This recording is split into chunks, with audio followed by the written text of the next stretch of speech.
Entre algunas cosas que deben preocuparnos, aparecen los precios de los granos a nivel internacional. La soja completó ayer viernes la 9ª semana bajista seguida en Chicago. Se cotiza en el nivel mínimo desde diciembre del 2020.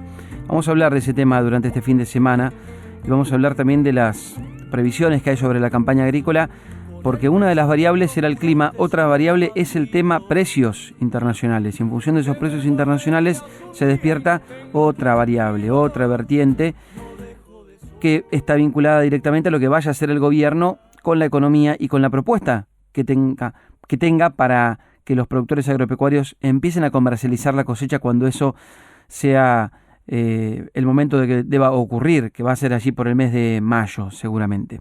Bueno, me hice una lista con una cantidad de cosas importantes sobre los temas que vamos a charlar con Sebastián Dumont, que es nuestro analista político, donde aparecen, un paro nacional, aparece Cristina Fernández de Kirchner con la carta, aparece el desarme del Gramsci cultural, del que habla Javier Milei. Hay tantas cosas que van pasando en una sola semana en la Argentina que uno no necesita una lista, necesita un libro para ir anotando y para poder tratar de analizar algo de lo que va ocurriendo. De estos temas conversamos con él, con Sebastián Dumont, nuestro analista. ¿Cómo estás, Seba? Buen día. ¿Qué tal, Dani? ¿Cómo estás? Un saludo para todos. Buen sábado, y yo saludándote en este momento desde la provincia de Mendoza, desde San Rafael, comenzando el sábado con un panorama, te diría, mucho más calmo en lo visual de lo que es la política argentina por estas horas, sin lugar a duda, ¿no? Seguro. Qué bueno. Mendoza va a tener dentro de muy poquito tiempo la vendimia, así que seguramente va a ser, como ocurre siempre, también un lugar donde hay una aparición política de varios, mínimamente del gobernador de la provincia y además de quizá de algún otro funcionario del ámbito nacional. Exactamente, sí, claro. Bueno, Mendoza es una provincia que tiene también su costado muy importante desde el punto de vista productivo. De hecho, te cuento, en realidad estoy en San Rafael, vine especialmente invitado por una empresa argentina que tiene muchísimos años, que está cumpliendo 75 años y que está muy vinculada a la producción, si vos querés, agropecuaria, sí, y de alimentos, que es la empresa Inca, sí, que me han invitado a participar de su celebración de los 75 años, en un contexto donde también es muy interesante conocer la opinión de las pequeñas y medianas empresas, porque no deja de serlo, ¿no? Y va a estar presente el secretario de PYME de la República Argentina, también el vicegobernador de Mendoza, donde la preocupación pasa justamente por cómo la economía, este momento de la economía argentina, donde hay un fuerte ajuste del gasto, donde hay indicadores de que la inflación podría empezar a tener algún tipo de desaceleración, después de conocido el dato del mes de enero con un 20%, que sigue siendo realmente muy alta.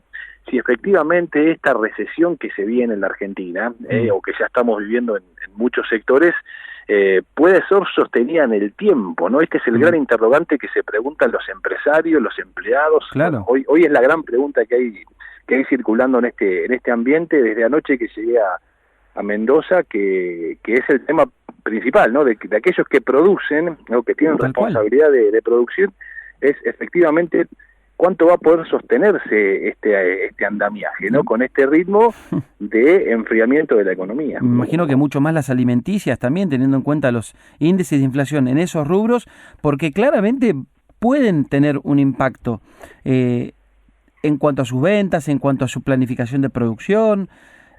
Hoy es muy difícil. A veces uno dice, ser una alimenticia te puede poner en un lugar espectacular en un país como este, donde además el consumo es importante, pero a la vez es muy difícil ser empresario en la Argentina.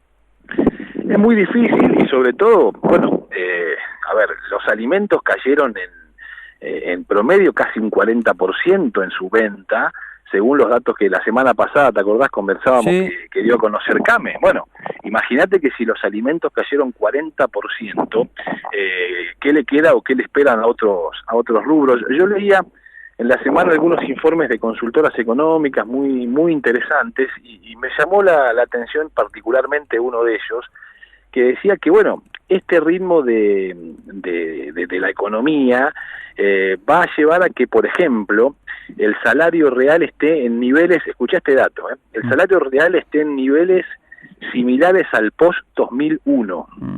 Entonces, la pregunta es, ¿cuánto tiempo puede aguantar la sociedad argentina con esos niveles de salario hasta que las correcciones macroeconómicas empiecen a dar algún resultado un poco más palpable, ¿no? Me parece que ese es el gran interrogante y el gran desafío que tiene el gobierno de Javier Milei, ¿no? Cómo compatibilizar en los meses siguientes esa caída real del poder adquisitivo del salario, incluso en los sectores formales de la economía, ni que hablar en los informales, pero en los formales ya la caída es realmente muy fuerte contra la inflación, aunque la inflación se venga desacelerando. Claro. Entonces, ¿hasta dónde este plan de Milei puede ser compatible con un humor social que, indefectiblemente, más allá de que muchos entiendan que esto es producto de la emisión pasada, de un desbarajuste macroeconómico que dejó el gobierno anterior, en algún momento esa factura va a dejar de ser pasada al gobierno anterior y va a empezar a ser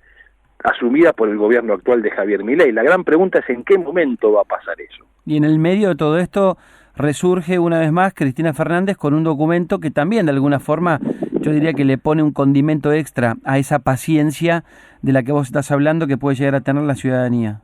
Yo creo que ahí Cristina juega varias bandas, hábil políticamente Cristina, te diría de las más hábiles que hay hoy en el escenario de la Argentina, entendiendo que además el peronismo como tal todavía está en un proceso de reacomodarse, de poder adaptarse a lo que ha sido la pérdida del poder en diciembre, y que tiene liderazgos vacantes, es decir, hoy no hay un liderazgo claro en el peronismo que los pueda ordenar en función de su rol de oposición que tienen que llevar adelante. No ha sido un dato menor lo que pasó en el Congreso, donde más allá de las divergencias internas se han mostrado ciertamente unidos, han dejado por momentos esas diferencias de costado y al menos como bloque han funcionado en unidad, pero no aparece todavía ese referente claro que pueda ordenar un proceso a futuro de una oposición. Sí, gobernadores, podríamos mencionar a Axel Kicillof, ha tenido mucha vigencia a partir de lo que el propio Javier Milei ha hecho en estas últimas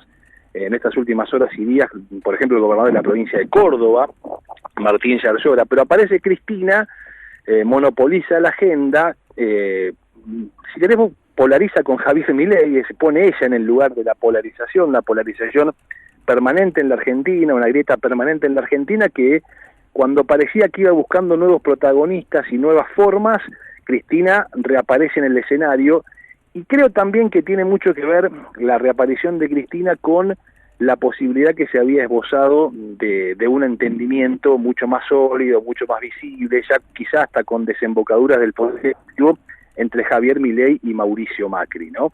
Me parece que también hay que buscarlo por ese lado. Cristina sale de alguna manera a poner interferencia en esa posibilidad, ¿no? Diciendo, ojo que Milei está agrupando lo peor del gobierno de Macri y va camino a los mismos errores que tuvo el gobierno de Mauricio Macri. No te olvides que en esa nota de 33 páginas de Cristina Kirchner recuerda que los gobiernos que son legitimados con el voto popular deben tener después legitimidad en función de la acción de su gobierno, y que los que no lo tuvieron no terminaron su mandato. Esto lo dice Cristina en su carta de la semana pasada, de la semana que está terminando, que puntualmente fue el Día de los Enamorados. Si ese comentario lo hiciera alguien que no viene del peronismo, que lo hiciera alguien vinculado, por ejemplo, al PRO en un gobierno peronista, ¿no diríamos que es destituyente?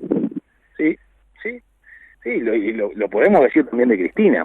Yo haría además un agregado, porque es cierto lo que dice Cristina. Yo comparto que no alcanza solo con la legitimidad del voto, porque después cuando vos llevas adelante las acciones del gobierno tenés que ir legitimando todo el tiempo tu gestión y tu aprobación, y debe estar en consonancia con lo que vos prometiste, con lo que vos dijiste que ibas a hacer, que en definitiva siempre te votan porque creen que lo que estaba era menos, era más malo, o no era lo que tenía que continuar. Es decir, si te votan es porque hay una pretensión de mejora, Si esa mejora no sucede, bueno, evidentemente los gobiernos empiezan a perder esa legitimidad en la acción, no de voto. Nadie discute, digamos, que el gobierno de Javier Milei es un gobierno elegido democráticamente como corresponde, que ha tenido un 56% en el balotaje.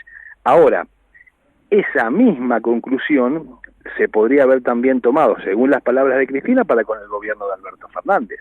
El gobierno de Alberto Fernández tuvo legitimidad de voto, por supuesto que lo tuvo, de manera muy contundente. Ahora, en la acción, evidentemente, es un gobierno que no estuvo a la altura de lo que había prometido o de la esperanza que había generado, si no hubiera seguido Alberto Fernández o Alberto Fernández hubiera sido el candidato del Frente Unión por la Patria. Sin embargo, ni candidato a la reelección pudo ser Alberto Fernández. Entonces, eso mismo que dice Cristina, que hubo gobiernos que no terminaron, probablemente habría que hacerle una adenda y decir, bueno, no terminaron sobre todo aquellos que no tenían signo peronista, porque hubo gobiernos peronistas que no estuvieron a la altura de las circunstancias y sin embargo pudieron terminar su mandato. Claro, totalmente. En el medio de todo esto, de todas maneras, hay algunos indicadores que Milei considera que son positivos. Se habló del superávit en el mes de enero, se habla de el cierre esta semana que acaba de terminar, una compra importante de dólares que incrementa las reservas. Digo, ¿hay alguna otra cosita ahí económica de la que evidentemente en el gobierno de Javier Milei se agarran para decir estamos en la dirección correcta? Sí, claro, en la macro sí, en la macro está evidentemente parte del programa de Milei dando resultados, con, por supuesto, consecuencias en la micro complejas, difíciles, ¿no? Eso, este ajustazo que hay, es un ajuste que se está sintiendo. Fíjate que en la semana, ayer viernes, el dólar, en tanto los dólares financieros como el dólar libre, lo que era el dólar blue, terminó cerrando por debajo de los 1.100 pesos. Y esto básicamente obedece a una cuestión de la calle, que es, no hay pesos para salir a comprar dólares, y hay muchos que tienen dólares que los están vendiendo para hacer frente quizá a los gastos corrientes. Por esto que decíamos en el comienzo de la charla, los aumentos van muy por encima del acompañamiento de los salarios, y si no haces una reducción muy rápida de tus consumos o de tus gastos diarios, evidentemente empezás a tener un déficit allí que tenés que cubrir de alguna manera, porque hay gastos que vos podés recortar. Esto funciona como en una casa, o sea, vos podés recortar gastos. Hay otros que es más difícil de recortarlos, por ejemplo, la obra social o la medicina prepaga, y es más difícil de recortarla. Ahora viene la discusión del inicio del ciclo lectivo. Bueno, es cierto que hay algunos datos de la macroeconomía que Javier Milei esperaba que sucedan porque son producto de una política muy severa, de un apretón monetario muy severo. Ahora, también digamos que si vos no pagás, no gastás, evidentemente vas a tener superávit. Ahora hay que empezar a pagar importaciones que se habían prorrogado, hay que empezar a hacer una serie de desembolsos que, veremos cómo lo va manejando el gobierno de Javier Milei, sobre todo el ministro de Economía, Luis Caputo. Pero desde ese punto de vista, sí, es un activo del gobierno de Javier Milei. En definitiva, es lo que había dicho que iba a hacer, ¿no? En gran parte.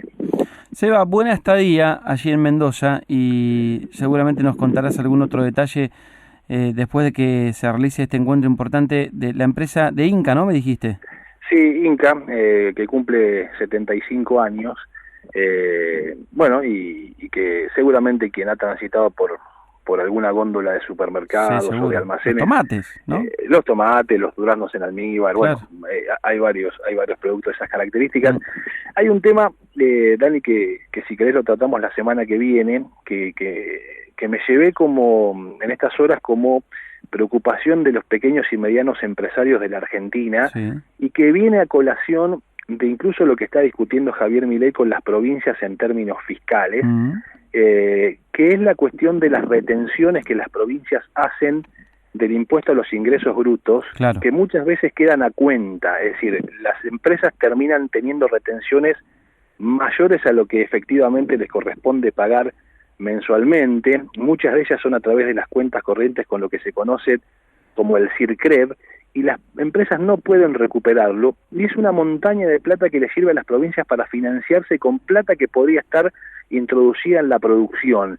Y este es un tema que me parece va a ser puesto sobre la mesa de manera más notoria en los próximos días a propósito de esta discusión que hay fiscal entre el gobierno federal y las provincias, porque es un tema que hasta ahora ha sido tabú, es decir, las provincias no lo quieren tocar. ¿Y por qué no lo quieren tocar? Y porque es una fuente de financiamiento muy importante.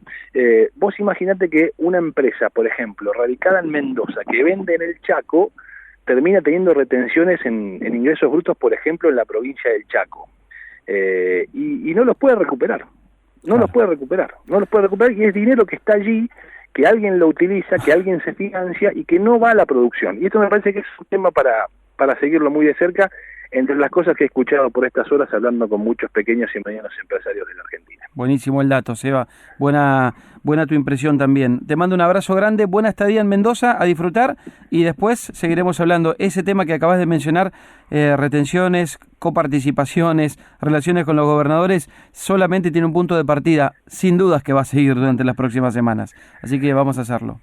Te mando un fuerte abrazo, Dani. Igual. Buena semana para todos. Buen fin de semana. Chau, chau. Sebastián Dumont, nuestro analista político, aquí en Palabra de Campo. Palabra de Campo, un programa en el aire para los que trabajan sobre la tierra.